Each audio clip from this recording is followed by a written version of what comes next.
The story begins with the strongest adventurers party called the Silver Wing Battalion trying to take down a massive ice dragon. The battle begins as the dragon swings its tail across the field, but the adventurers dodge it and fight back by using their strongest attack spells. But they do no damage to the massive beast. In response, the dragon fires back with an ice breath attack and forces them to cast defense magic, but its attack is too strong for the party's mage, and it breaks through her barrier easily. But just before the dragon's attack can hit her, the party's cook, Dennis, rushes in and blocks it with his arm. But despite that, the dragon's attack injures the mage's arm. Seeing this, Dennis uses his magic to craft a healing potion and helps the injured mage and boosts her morale. Watching all this, the vice captain of the party, Katie, nods in approval with a smile. But the party's Captain Vigo seems to be jealous of their cook for some reason.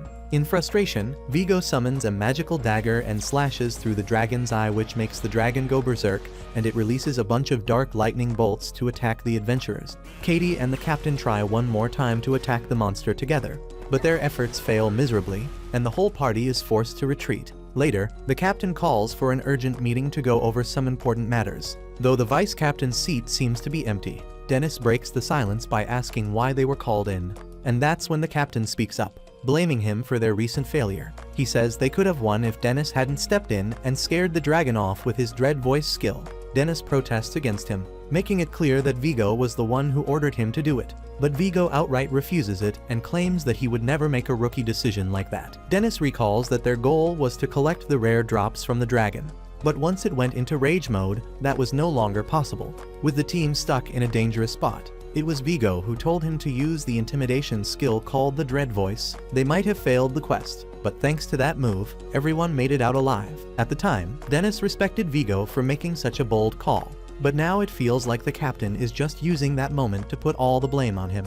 Vigo even goes as far as accusing Dennis of being a spy from a rival party and finally kicks the poor cook out of the group. Dennis looks around, hoping someone will speak up for him, but the entire squad stays quiet, too afraid to say anything in front of the big boss. Being left with no choice, Dennis also quietly goes along with it. Vigo then calls the big guy a lowly chef, which pushes him over the edge. Dennis finally decides to stand up for himself, powering up his butcher knives with magic to get ready for a fight. The captain keeps throwing insults at him and says that even though both of them are level 99, Dennis is still just a cook who has no place in their party. As the tension rises, both of them unleash a dominating aura, and just when it looks like a battle is about to break out inside the Silver Dragon HQ, Dennis calls it quits. He slams the table and says that this party is no longer his headache, then walks out to begin a dream journey as a chef.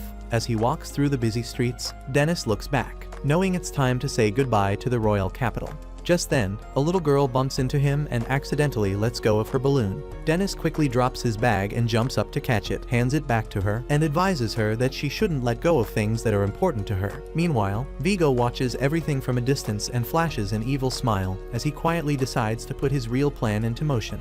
Just as Dennis steps out of the city, Katie comes running after him. While Dennis keeps walking, she tries to stop him and asks who will take care of alchemy and make the medicine and food for them now that he's leaving. Dennis tells her that someone else with the same skills will take his place soon, so she should find her meals somewhere else. Katie follows after him and tries to convince him, saying that their party became the strongest in the world because of him, and most members still do not even know he has been supporting from the rear this whole time. She makes one last desperate attempt to stop him, and when that does not work, she asks him to cook at least one final dinner, and maybe a few more meals. Dennis looks at her and asks if that is really all she can think about. Katie realizes that nothing she says will change his mind, so she asks him what he plans to do now. And Dennis shares his dream to open a restaurant and thanks her for letting him join Silver Wing. He remembers how Vigo was jealous of how close Dennis was with Katie, and it always seemed like he was interested in her. Dennis says sorry for not being able to stay and tells her goodbye as he leaves his adventuring life behind. As the story continues, Dennis finally arrives in a small town where he plans to open his restaurant. He begins looking for supplies and walks into a shop, where the owner Polvo tries to trick him into buying an overpriced fridge called an icebox. Just before Dennis makes the purchase, he remembers something from his favorite book, How to Open a Restaurant for Retired Adventurers. He quickly opens it to confirm that it is better to keep the starting costs low. Then he remembers that he can use ice magic and tells the shopkeeper he won't be needing the icebox after all. After leaving the shop, Dennis proudly holds up his book because he plans to follow it word for word. He buys an abandoned property at a very low price, treats the local suppliers with proper respect, and then purchases pots for his kitchen. Just when he thinks he has everything ready to begin, he notices a page in the book that suggests hiring a server instead of working alone. At that moment, he sees a crowd gathered around a slave merchant. The man is selling a slave, a girl who was once the daughter of a noble family, but her parents were defeated and exiled. The slave trader speaks highly of her in order to sell her for a high price, and the people in the crowd make all kinds of disturbing comments about her, which makes Dennis feel bad. But he tells himself that he can't help everyone. However, when the girl lifts her face and looks at him, Dennis suddenly sees a reflection of his past self in her eyes. People start placing their bids from around 300,000, going up to 800,000. Dennis suddenly goes overboard and makes the highest offer of 1 million, which leaves the entire crowd speechless. The slave trader becomes excited and is about to sell the girl to Dennis, but out of nowhere, Polvo steps in and offers 1.5 million. Unable to tolerate the creepy man, Dennis immediately raises his bid to 2 million. The bidding continues and crosses 4 million, and in the end, Dennis spends all his money to buy the girl, which leaves him with almost nothing for himself. After that, he takes her to get a change of clothes, and she looks very cute in her new outfit. That evening, the girl quietly follows Dennis. Even though he tells her to stay close, she still ends up getting lost. She gets pushed around, bumps into people again and again, and gets scolded by them. No matter where she looks, all she sees are monsters standing in a cold and unfamiliar world. She stands still, clenching tightly onto her dress, and just then Dennis finds her and tells her she made him worry by getting lost, bringing her back to his place. He even apologizes for walking too fast for her. The girl finally says a few words and asks him why he bought her. Dennis replies that it was because she reminded him of something from his past. He then makes sure she feels comfortable and asks for her name. At first, she tells him to just call her slave, but when he gently insists, she finally tells him her name is Aitlier. Dennis politely introduces himself as well, and when she asks what she's supposed to do, he tells her she can use the second floor however she wants, and that she's free to leave if she ever wishes to. While the girl looks at him in disbelief, her stomach growls loudly, so Dennis smiles and tells her to wait while he cooks something up. The chef works with great skill, neatly adding one ingredient after another, putting together a sparkling dish within seconds. The girl watches everything he does, and the moment she takes a spoonful of the food, her eyes light up with joy, and she quickly finishes the plate while shedding tears. Dennis understands that the girl must have gone through a lot, so he chooses not to ask anything about her past until she feels ready to open up to him. He smiles as he watches her enjoy the meal. But as he asks her how it tastes, Aitlier ends up stuffing herself too much and begins choking on the food, making some strange noises that leave Dennis concerned about what will happen if someone hears those. The next morning, Aitlier has already cleaned the entire place, making it shine. Dennis gives her a set of cooking clothes and starts having her taste the dishes he makes. He involves her in every little task, and instead of trailing behind him at a distance, the girl now begins walking side by side with him.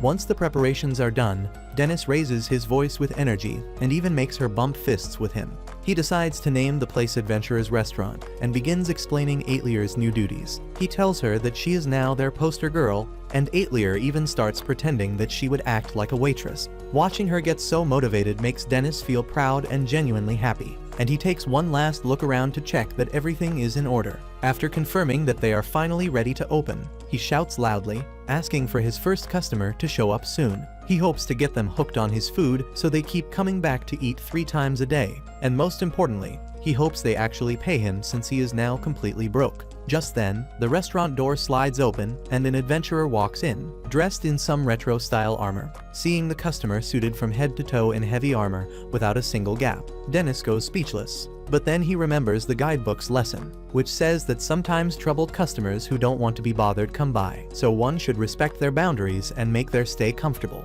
With that in mind, Dennis smiles at him and tells Aitlier to bring a cup of water. While the knight sits down and reads the menu quietly, Dennis stares at him intensely, thinking the knight will give him a challenging dish to make, but he shyly points to the small rice bowl and then a topping.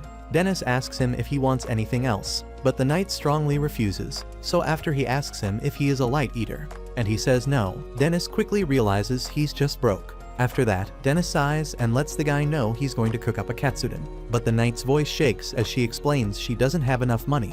Being irritated, Dennis says a strong guy needs to eat well, but after processing for a second, he realizes that he heard a girl's voice inside the bulky helmet. A few minutes later, the lady knight named Henrietta opens up to him that her party also booted her and calls them horrible because they said the reason was that female knights aren't strong and only become a burden, so they don't need one in their party. She says gender has nothing to do with skill, and Dennis agrees, but she also admits she is only level 23 at the moment, and he thinks she is doing well for her level. Then, she gets all excited about the strongest party, Silver Wing, because their vice captain is also a female swordswoman like her. Henrietta fangirls over the legendary Crimson Swift Sword, who some consider to be the strongest female swordswoman ever born. But Dennis mumbles that she can be a real pain, and when she asks what that means, he pretends he said nothing. Next, Henrietta confesses she's been looking for a party without talking, so they don't figure out she is a girl. But it's pretty hard to join a party without actually talking to them. And now she's out of both money and work. After finishing her therapy session, Dennis serves her the mouth-watering katsudon and tells her to enjoy it while it's hot, and pay him back some other time. Wasting no time, Henrietta's eyes sparkle the moment she bites into the crispy cutlet, and it tastes so good she stuffs her cheeks and calls it the best food in the world. When she thanks him after eating, he tells her to become a regular if she wants to thank him. And Henrietta is up for it if it wasn't for the fact that she can't earn money without a party. Hearing that, he gets the idea to ask his customers if they need a female knight, and asks her to come eat again soon so he can tell her if he has found a group. Before long, a party of guys comes to the restaurant and also gets surprised by how delicious all the food is, and the little waitress is pretty cute too. They give Dennis a compliment, which makes him happy, and he asks Aetlier if she's happy that they called her cute as well. But she silently walks away, showing zero emotion, though she still looks much happier than before as she shyly serves a nice old lady. Just then, Dennis overhears the guys saying it's time for their next adventure, so he asks them if they're a party and tells them he knows a swordswoman looking to join. Hearing that it's a girl and she's quite skilled, their leader is more than happy to recruit her, and he tells Dennis she can join as soon as the next day. Dennis is a little surprised by how fast they agreed, and the guy explains that his party desperately needs a strong attacker. Later that evening, Henrietta is in disbelief at how quickly Dennis found her a party and thanks him, saying she will show her gratitude by spending her first paycheck at his restaurant. However, Dennis thinks it over a bit and says even though he found them for her, she should be more careful about which party she joins. But before he explains what he means, she tells him it's no big deal, and she won't be able to do anything if she sweats over every tiny detail. Seeing that she has made her decision, he serves her another delicious dish that melts all of Henrietta's worries away, and she promises to pay back his kindness while awkwardly talking and munching with her mouth open.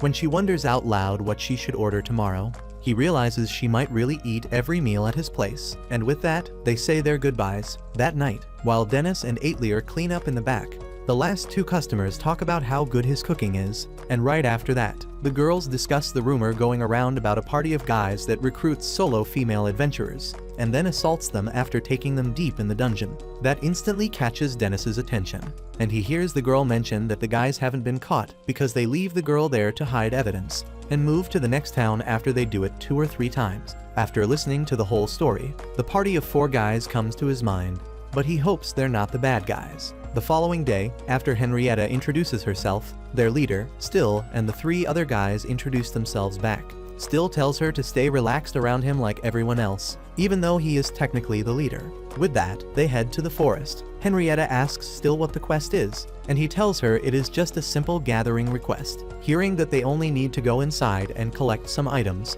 Henrietta grows curious about what those items are, but the guys say they will explain inside. But she decides to go along with them to avoid making things awkward. Inside, she quickly defeats all the monsters on the first level, and the guys give her lots of compliments, which make her blush. But when Still says it's time to go deeper, she feels very happy that her party is relying on her, unlike before when she was judged just for being a girl. She thinks things will work out great with her new party, not knowing that the fake smiles plastered on their face disappear when she's not looking. As the party goes deeper, they trigger a trap that summons a giant golem, but Henrietta jumps right in and slices its arm in an instant, and she continues her job as the main damage dealer for hours until she gets so tired that her legs give out. However, Still acts surprised she's already tired, and she reminds him he said their destination wasn't that deep. But the leader says they are almost there, so she pushes herself all the way till they reach a crystal mine. There, the guys explain that they came here to gather the blue crystals called memory crystals and immediately start collecting them.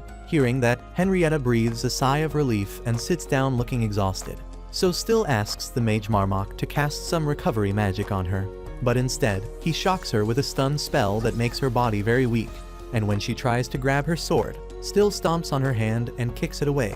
Henrietta quickly realizes that she has been stunned as Still steps on her and thanks her for being so dumb and easy to flatter.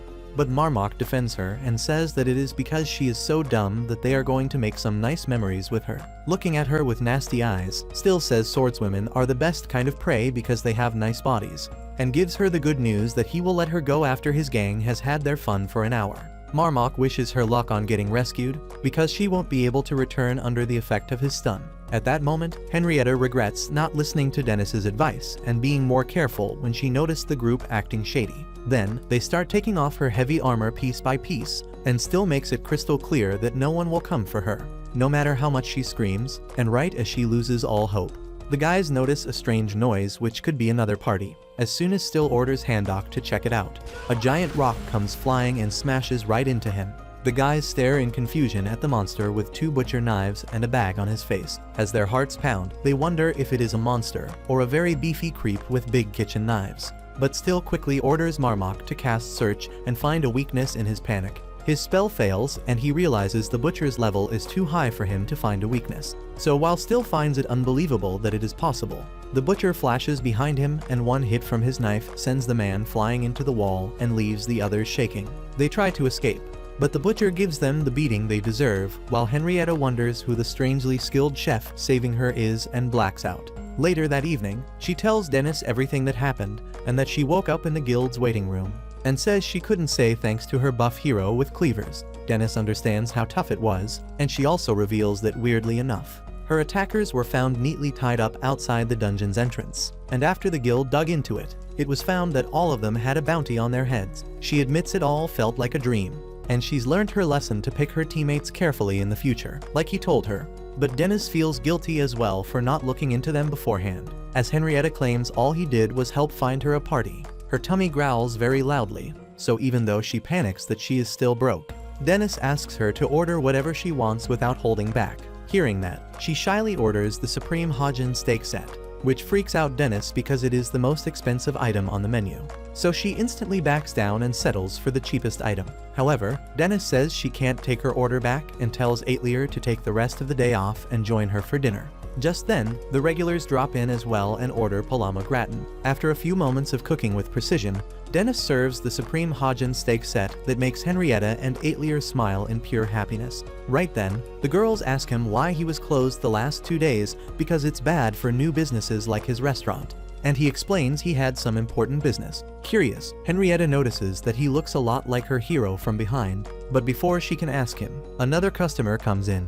The next morning, Henrietta keeps talking non-stop, and when she finally asks Dennis something, he replies that he did not think she was even speaking to him. After that, he smoothly changes the subject and asks what she wants to eat. She goes with sorcery ramen, and the chef quickly gets to work. While preparing the meal, he admits he was actually listening the whole time and then brings the conversation back to her question, asking why she wants to hide her gender. When Henrietta has no answer, Dennis tells her to go with whatever feels right to her and then presents the steaming bowl of sorcery ramen she ordered. Henrietta quietly takes his advice to heart and gets up from her seat. She asks to borrow the back room for a moment and quickly removes all her armor inside. When she returns, she is wearing a completely different outfit. While walking back, she thinks about how people often forget who they are.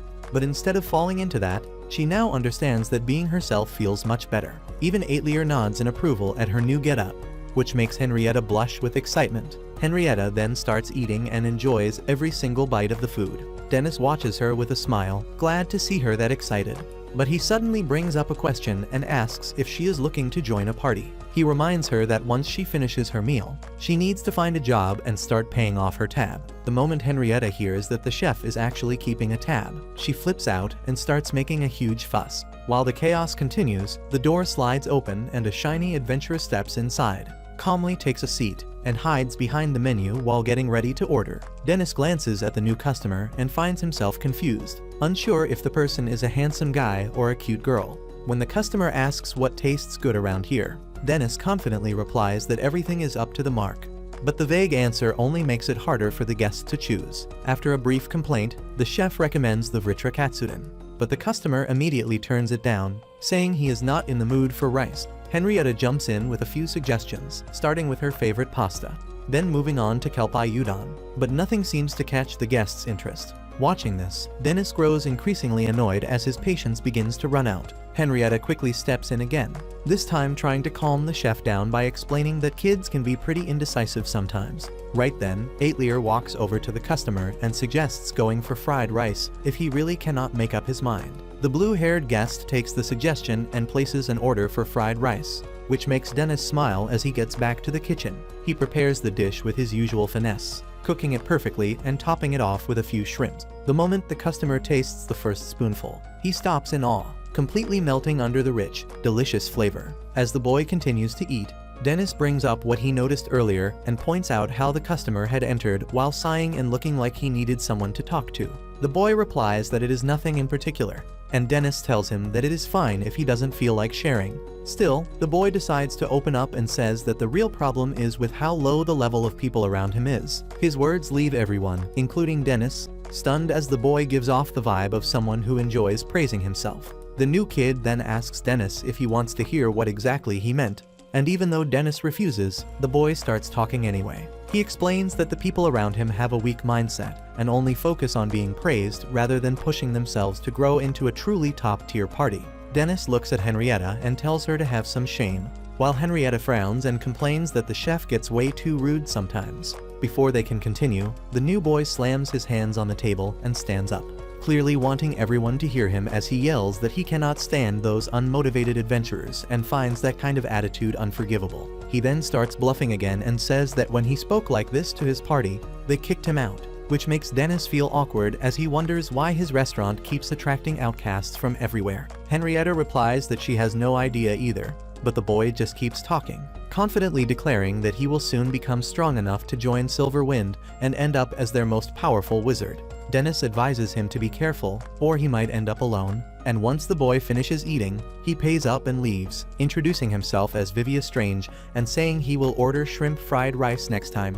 The boy shows up again for another meal and places his order right away. As usual, he keeps talking non-stop and announces that he has decided to join the strongest party around here, called the Night Mist Troop. He boasts about having many advanced skills and claims that it will not take long before he makes it into Silver Wing. Dennis soon brings over the food, and the boy continues fantasizing about his future with Silver Wing, while Dennis quietly hopes that the kid finds a reliable party that actually helps him grow into a dependable adventurer. Dennis then asks about his first quest, and the boy explains that he is gathering taste synthesis materials from somewhere around the 5th floor. Hearing that makes Dennis a little uneasy, so he uses his search skill and finds out that the boy is only level 17.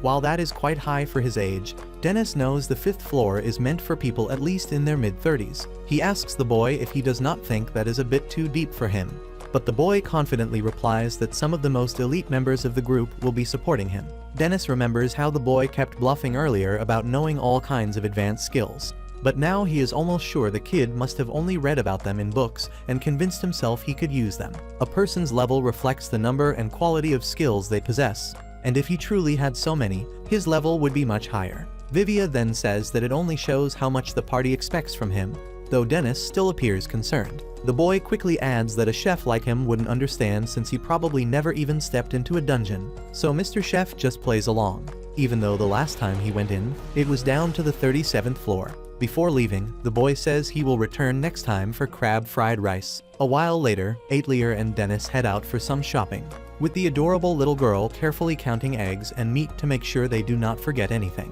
While she stays focused on the groceries, Dennis appears lost in thought and worries about Vivia, who must have reached the 5th floor by now. He wonders if it was a mistake to let the boy go, and whether he should have stopped him no matter what, but eventually shakes off the thought. Aitlier tugs at his clothes and says she hopes Vivia is safe. Just then, 2 adventurers walk past them, chatting about Vivia's fate and how their captain, Hopper, had deliberately sent the boy to the 5th floor just to see if he would survive. Hearing this, Dennis immediately rushes toward them, grabs both men, and drags them into a nearby back alley before slamming them onto the ground. The adventurers pull out their weapons and introduce themselves as members of the Night Mist Troop, but despite that, they are the ones who end up getting beaten down. while Dennis walks away with the information he came for. When Dennis returns to Aetlier, he apologizes and tells her that they will have to close the restaurant for the day. He finds her just as worried, and she quietly asks him to be safe. Dennis smiles at her and tells her not to worry about him at all. Meanwhile, down on the 5th floor, Vivier runs wildly through the dungeon, shouting at a group of goblins to stay away from him. The adventurers who had come with him had already left him behind, claiming it was some kind of test and that their captain, Hopper, had placed high hopes on him. Vivier panics, thinking he must at least reach the 3rd level to be safe. But in the middle of running, he trips, and suddenly vines start growing around his feet. He struggles to break free, but the vines seem to be enchanted, and magic pulses through them. He tries to cast a spell to break the magic, but his mind goes completely blank, and he cannot remember the incantation. He starts freaking out and worries that the goblins will shred him apart once they catch up. Just before they reach him, a girl shows up and saves him, cutting the vines and casting the right spell. As she pulls him to safety, Vivier looks up at her and thanks her, impressed that she knows how to use spell-breaking magic. The girl calmly tells him this isn't the time to relax and they need to find a way out. When Vivier asks if she got lost too, she explains that her party left her behind after she fell into the same trap, and no one ever came to help. Then she tells him that they should wait together in case someone comes to rescue him. But Vivier quietly admits that no one is coming for him either. As they sit and talk, the two slowly realize how alike they really are. Just then, the goblins get near, and Vivier immediately tries to act like a hero, sharing his plan to serve as a decoy so Cynthia can have time to escape. Although she protests and urges him to wait for help, he insists that he owes her his life and runs off before she can stop him. As he faces the goblins, he shouts that he wants her to be the one who lives on, and then throws himself in front of the monsters. He forces himself to stay calm, hoping Cynthia is getting away safely, and casts a defensive spell called Palm to hold the goblins back. The spell works for a moment, but the creatures eventually break through and charge toward him. Right at that moment, Dennis appears wearing a budget mask and uses one of his skills to trap the goblins inside a cooking pot. Vivier screams in shock, pointing at him and calling him a monster while repeatedly casting his palm spell out of pure panic. Dennis scolds him, and it finally hits Vivier that the masked man is Dennis. Dennis rips off the mask and asks what the point of wearing it even was before smacking Vivier on the head for pulling off a suicide stunt right in front of the goblins. As Dennis begins dragging him along, Vivier quietly mentions that there is someone else with him. He worries that Cynthia might have already run off, but Dennis says he did not see anyone on his way here. The boy points toward a nearby hollow, saying she might still be there, but when they look inside, all they find are skeletal remains of someone who had likely died a long time ago. Later at the guild, they learn that the girl was Cynthia Dredd, an adventurer who got separated from her party 13 years ago on the 5th floor, and no one had heard from her since. The two of them gather her remains and bury her in a grave. Dennis says he has heard myths about fallen adventurers, whose spirits sometimes appear to protect the living, and Vivier breaks down crying. He thanks her for saving him and promises that he will keep visiting her grave and one day become the #1 wizard who protects girls like her. On their way back to the restaurant, Dennis lightly smacks the boy on the back, telling him to cheer up so Cynthia can rest in peace. But Vivier just sighs and says he should at least be allowed to feel a little sad for a while. The following day at the Night Mist Troops HQ, a man calls over a girl named Bockel and scolds her for taking too long with her reports. She keeps apologizing while he bullies her without pause, and she tries to explain that the numbers do not match. But he hits her with the paper stack and tells her to keep working until they do. After that, she stays up all night and finally figures out the mistake. It turns out the mismatched numbers were caused by her senior's sloppy work. While reminding herself she has to get up early tomorrow, her stomach growls loudly. She becomes sad on realizing she had no lunch or dinner, and now all the restaurants are closed. Just then, she remembers a new place that opened recently, but by the time she reaches it, she sees Aetlier outside getting ready to close and loses all hope. However, Aetlier notices her and brings her inside to request Dennis to serve one last customer before shutting down. Hearing her speak up for someone, Vivier is surprised. Henrietta says it could not hurt, so Dennis welcomes the girl and asks her to choose a dish. After taking a seat, Bockel orders the daily special. While Dennis prepares it, she quietly watches Henrietta and Vivier chatting at the counter. Seeing them have fun together, she starts to envy the nice mood. Because her life is only work all day, she has no friends, and she never gets real time off. So she thinks about starting her social life in the restaurant. A few minutes later, Dennis serves her food and Bockel blankly stares at the plate because it looks incredible. He tells her to eat before it gets cold. so she dips it in sauce and takes her first bite. Her eyes sparkle, and she says she has never tasted anything like it in her life. Hearing that, Henrietta smiles and says everything Dennis makes is delicious. She starts listing the best dishes she has tried, and Vivia is surprised by how many she knows. So Henrietta proudly says she is the restaurant's first customer. Dennis makes the correction that she is also the first moocher who got too comfortable just because he lets her pay later. He tells her to get a job already, and she fires back that Vivia does not have one either. Watching them argue makes Bacall laugh out of nowhere, and Dennis says sorry for the disturbance. But just then, everyone freezes as Bacall suddenly starts crying. In her mind, she thinks it is amazing that a place like this with kind people and amazing food exists. Yet all she gets is insults and long nights, and every morning, she wakes up wishing she could just put an end to it all. Just then, she remembers her childhood when she amazed her family with her magic skills, so they saved up for years for her to leave the village and become a wizard they could be proud of. Back then, the headmaster at her school was so impressed, she even offered Bacall a job there. But Bacall wanted to earn real money from adventuring to send back home, so she joined the strongest guild in town. Back in the present, Henrietta notices Bacall leaving and wonders if she is alright. Vivia says she works for the Night Mist Troop, the same guild that sent him on the impossible mission. He says he only saw her once, but her treatment there was very concerning. Hearing that, Henrietta asks Dennis if he can do something about it, and Vivia agrees. But Dennis says he is just a cook. His job is to feed people, and this is a problem the girl has to face herself. The next morning, Bacall snoozes her alarm at 3 and curls up in bed. She did not sleep all night, and now she can barely move. As she worries about being late, she dozes off again. 2 hours pass, so she gets ready quickly. She rushes downstairs and apologizes to her team as a man scolds her for being shameless enough to make her seniors wait. With that, they leave for the dungeon. There, the man gets knocked down by a wolf monster, but just before it slashes his face, Bacall casts wind magic and blasts it away. However, instead of thanking her, he shoves her and stares menacingly. Later that evening, his words echo in her mind because he twisted the story, saying she tried to embarrass him and steal credit for the kill, and when she tried to explain, they forced her to apologize and called her unworthy of the party. Meanwhile, Henrietta and Vivia are walking nearby, chatting about food and jobs. Vivia suddenly notices Bacall walking alone with a strange look on her face, so the two follow her quietly to a tower where Vivia realizes she is serious about jumping. At that moment, Bacall thinks life is no longer worth living, and one step will bring it to an end. Right after she jumps off, Henrietta sprints forward and manages to grab her mid-fall. Vivia casts palm below to soften the landing. At the same time, Dennis is deep in thought when Aetlier walks past with no clothes on. She casually asks if they are out of towels. He tells her it is not okay to walk around like that just because they are out. He rushes inside to find one. Just then, Henrietta walks in with Bacall on her back.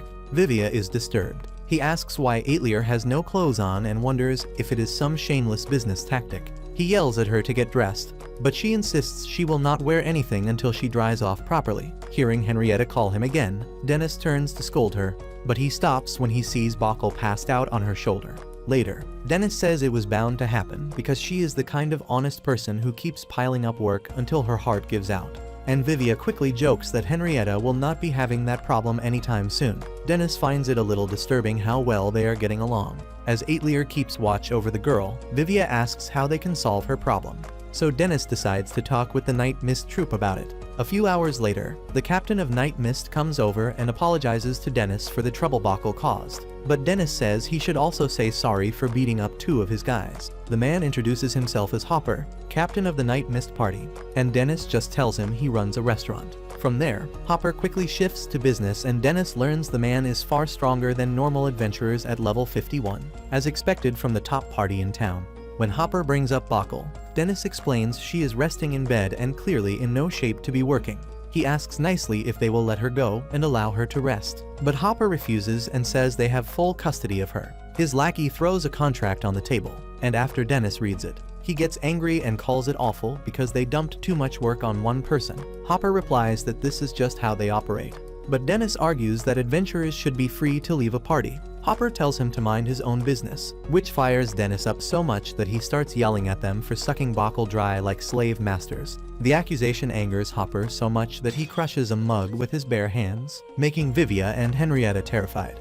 After that, the captain says their party is the strongest in town, so they are the law here. He demands that Dennis hand over Bacall right now, and says this is the last time he will ask nicely.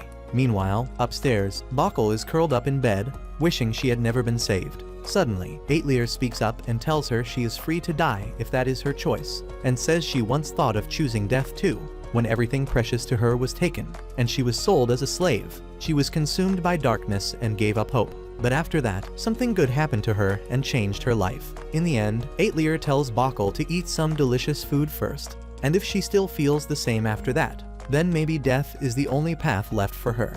But she says she would be happier if Bokkel chooses to keep living. Back downstairs, Dennis asks if Hopper thinks he is some kind of king or big deal. The man just smiles and says the strongest party in a dungeon town basically owns it, because no one else can take them down. He even brings up Silver Wing as an example. But Dennis argues that Silver Wing is nothing like their scummy crew. Hopper insists the only difference is that Silver Wing controls nobles and royals while they control a small town. Then, he calls Dennis's restaurant a shabby place that would burn down easily. And when Dennis asks if that is a threat, Hopper just laughs and says no one would care if a worthless little restaurant burned down. In frustration, Dennis looks ready to punch the man. But just then, a customer walks in. With a bright smile, Katie says his restaurant looks great and has a cozy feel, just the way he likes. Dennis apologizes and tells her he is busy with something serious, but that ticks her off. She says she came all this way just to see him, and asks if he is not even going to make her dinner. At that moment, Hopper's jaw drops when he spots the crimson hair and silver wing symbol on her coat. He blurts out her nickname, but Katie is offended at the old man casually throwing around her title like that. Then she turns back to Dennis and keeps asking for dinner. But he tells her to wait at the counter until his talk is finished, making her pout. Dennis turns back to Hopper to say again that he does not want to fight, and asks if there is any way to let Bokkel leave the troop peacefully. Before Hopper can answer, Katie yells that she wants to take the cute blue-haired girl, but Dennis corrects her that he is a boy. In his confusion, Vivia asks if she is Silver Wing's vice captain and how she knows Dennis. Katie is surprised that he never told them, and before Dennis can stop her, she casually announces that he used to be part of Silver Wing and was her best partner. Hearing that, everyone in the room is stunned, and Hopper starts shaking as he realizes he nearly made enemies with the wrong guy. When his lackey asks what to do, Hopper quickly says to burn the contract, says Bokkel is free to leave the party, and then rushes out of the place, wishing her a quick recovery. After they leave, Katie says she didn't like their attitude one bit, especially since they messed with her Dennis, but Dennis reminds her he does not belong to her. Katie suggests that she could get the trash kicked out of the kingdom, and while Dennis is thankful, he also warns her not to get carried away just because she has power. That annoys her a little, but his kind heart is also what she likes most about him. While Henrietta and Vivia quietly stare, Dennis asks Katie what she wants to eat. That's when Aetlir shows up with Bokkel and requests a daily special. Katie also orders the same and starts digging in. As Bokkel sits and silently watches her, Dennis tells her to eat before it gets cold. And after the first bite, she scarfs it down fast so adorably that it makes everyone at the table smile. The next day at the Silver Wing HQ, Katie walks in and hears the others talking about how the captain has been in a bad mood lately since the party has been struggling with new quests. Just then, she bumps into Vigo, who clearly looks annoyed. Suddenly, he tells the two nearby members to leave and quickly asks Katie what business she had meeting Dennis, which he heard from a little bird. Katie jokes that his little birdie is pretty fast, and then says she only went to eat Dennis's food after a long time. But in reality, after enjoying the daily special, Katie invited Dennis to return to Silver Wing because the team is falling apart without him. He made it clear he has no plans of coming back, even when she told him that things have been rough for Vigo and the others without his support. Dennis explained that he loves his new life, and even though most of his regulars are weirdos, he enjoys the stress-free life. When Katie asked if her begging would change anything, he reminded her that he was a chef from the very start, not an adventurer. Feeling sad about his answer, Katie tries to convince Vigo to invite Dennis, but the captain flat out refuses and tells her to just forget about it. She argues that everything was going so well when he was on the team, so why not ask him back?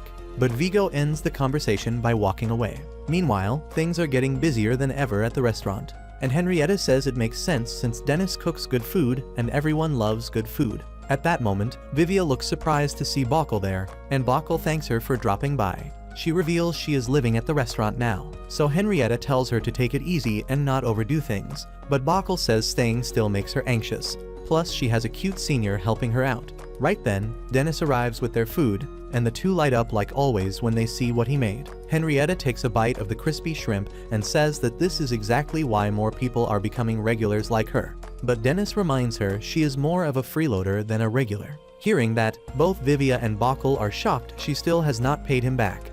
But Henrietta insists she has been trying to find a job and things are just rough right now. Dennis gives her a cold stare, and she finally apologizes for making lazy excuses. Just then, more customers walk in and Vivia asks Dennis if he can manage all of them. He explains that Aetlier has been helping a lot, and Vivia also notices she seems to be having fun lately. So maybe something good happened to her? Right after that, a bowl slips from Dennis's hand, and he asks Vivia if he can visit on his next day off because he wants to talk about something. Henrietta quickly offers to help out as well, but Dennis shoots her down right away, which only makes her even more curious about what they are going to talk about. Later that night, Henrietta feels uneasy knowing she has to take a shower in a public bath because she is still broke. When she remembers Dennis calling her a freeloader, she starts to believe he might actually kick her out of the restaurant if she keeps this up. So she decides to do something before it is too late. Meanwhile, on Vivia's next day off, Dennis finally sits him down and confesses that Aetlier has a boyfriend now, and Vivia is shocked that this is what Dennis wanted to talk about. Dennis explains that he has been giving her some allowance lately, but now she keeps wandering off on her own. He says he was worried sick about where she went until he saw her walking around with some guy. Vivia thinks it is good that she is making friends, but Dennis slams the table and says it is way worse if they are more than friends. When Vivia asks why he does not just ask her directly, Dennis gets flustered and says it would sound creepy. In frustration, he says the guy should have at least brought him a box of cookies if he is serious about her, and then he declares he will not let her go out with any weakling below level 80. Suddenly, Aetlier appears behind him and tugs his shirt, asking what he is talking about, which makes Dennis freak out. Vivia quickly covers for him by saying he came to learn how to cook, and Dennis gives him a thumbs up for the quick save. Right then, Aetlier says she wants to learn cooking too, which makes Dennis happy, and he tells her to wash her hands before they start. Later, he shows her how chopping onions the right way changes the taste, and when she says her eyes hurt, he panics and quickly tells her a trick to deal with it. But when Vivia says his eyes hurt too, Dennis just wishes him good luck. After that, he compliments Aetlier when she gets the onion cuts right. But when Vivia does a good job too, Dennis barely reacts at all. While watching Aetlier try her best, Dennis recalls his own childhood, when he once asked his master if he was doing good. She told him he cheated by using a skill, so he asked how she knew, and she replied that she always knows what he is up to. Back in the present, Aetlier snaps Dennis out of his thoughts and tells him she accidentally broke the egg. So he helps her fix it and has fun teaching her how to crack eggs properly, mix them, and coat the meat with crumbs. Next, they fry the meat, and soon the Bertora cutlet is ready. Dennis tells Aetlier she did amazing for her first try. On the other hand, when Vivia proudly presents his cutlet, Dennis just says it looks good without even looking. Just then, the sound of the clock tower makes Aetlier jump up, and she rushes out, saying she has to go. Dennis asks where she is going, and she simply replies outside as if he doesn't already know that. Watching her leave, Vivia wonders if she is off to meet her boyfriend, which makes Dennis panic again. At that exact moment, Bockel steps out of her room, and Dennis quickly tells her to finish the 2 bowls and then go shopping, because he has something urgent to take care of with Vivia, who clearly does not want to go. At the same time, Bockel looks uneasy since she does not feel confident shopping alone. That is when Henrietta shows up just in time and proudly announces that she took a party placement exam. But Dennis ignores it and asks if she can help Bockel with shopping. Henrietta happily agrees, and Dennis tells them he is counting on them before dashing out at full speed, making the girls wonder what's wrong. In the city, Vivia tries to convince Dennis to stop because they definitely look like stalkers, but Dennis brushes it off, saying he is her guardian. Vivia says he should just walk up to her then, instead of acting like a creep.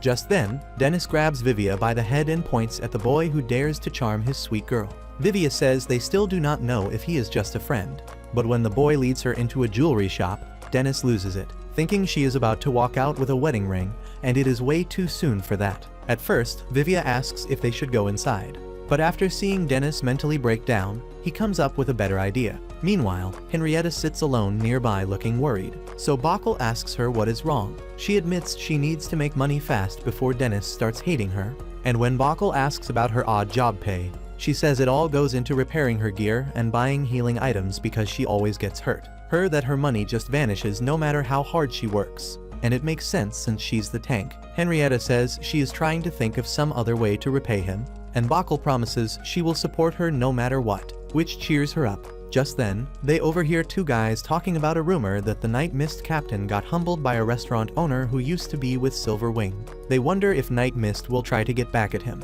Meanwhile, Dennis is still confused about why Vivia's genius plan involves a megaphone. Vivia explains the device is enchanted with magic to carry voices a long distance. Dennis still does not get how that helps, so Vivia says that's where a genius mage like him comes in.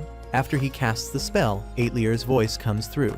Dennis is genuinely impressed, but Vivia admits he is not exactly proud of doing this. Then, they hear Aetler say she likes it, that it is cool, and she will cherish it forever. That stuns them both. But when she says she is glad to have met him, Dennis panics so loudly that a nearby old lady gets suspicious. At that moment, a thief uses wind magic to snatch the lady's bag and dash off. Dennis shouts for help, but after learning the thief only stole a bag, he turns to Vivia and asks for a magic boost. Meanwhile, the blonde thief laughs about how easy it was, until he sees a scary man sprinting with a kid on his shoulders quickly closing the gap. The thief is stunned that someone can keep up with him even using wind magic. Then he realizes Dennis is not even using any at all, while Vivia asks if all Silver Wing members are this fast, and Dennis replies that he is the fastest because he never skipped leg day. At a dead end, the thief uses wind magic to jump to the roof, while Dennis climbs it with pure muscles, and when he asks Vivia if he has any useful spells, the boy casts Palm to bounce him high into the air like a trampoline. The blonde thief stares in horror as Dennis jumps mid-air and quickly catches up, but he launches a surprise attack on Dennis right before he gets him and takes off, bragging that he will not get caught easily with that kind of magic. Hearing that, Dennis tells Vivia to get off after they land, and Vivia spots the girls up ahead on their way down. As the thief brushes past them, he grins, thinking he just needs to shake them off and sneak out now. But Henrietta comes from above with a serious face and swiftly subdues the cocky thief. After that, Dennis catches up and pats her on the head for the good work.